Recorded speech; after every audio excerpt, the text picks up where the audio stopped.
ચૈતર વસાવાની ધરપકડ બાદ વિવાદ વકરતો જાય છે।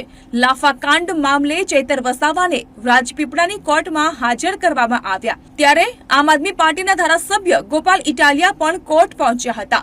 જો કે પોલીસે ગોપાલ ઇટાલિયાને કોર્ટ બહાર રોકતા મામલો ગરમાયો। કોર્ટની બહાર પોલીસે રોકતા ગોપાલ ઇટાલિયા અને પોલીસ વચ્ચે ઉગ્ર બોલાચાલી થઈ હતી।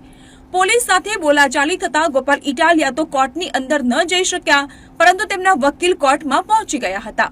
નમસ્તે, બોલો બોલો સાહેબ, કાચ ખોલો નાખો। કઈ ખુશીમાં? હા બતાવો, લેખિતમાં હુકમ બતાવો મને। નહીં, હું વકીલ છું, તમે વકીલને રોકવાનો પરિપત્ર હોય તો બતાવો। નહીં, હું અત્યારે એડવોકેટ છું, મારા યુનિફોર્મમાં છું। તમે વકીલને રોકવાનો હુકમ હોય તો બતાવો, નહીં તો પછી હું તમારા વિરુદ્ધ ફરિયાદ કરીશ।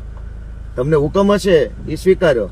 હું એડવોકેટ છું, નહીં હું એડવોકેટ છું, યુનિફોર્મમાં છું, હું અમારા ક્લાયન્ટ માટે જાઉં છું। વકીલને રોકવાનો તમને કોઈ સત્તા હોય તો તમે મને પરિપત્ર બતાવો।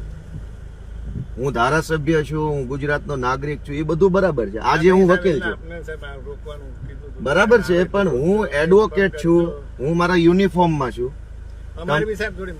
ના ના, મજબૂરી શું કામ છે? તમે કાયદા પ્રમાણે હાલો ને, કાયદા પ્રમાણે હાલો, મજબૂરી શું કામ?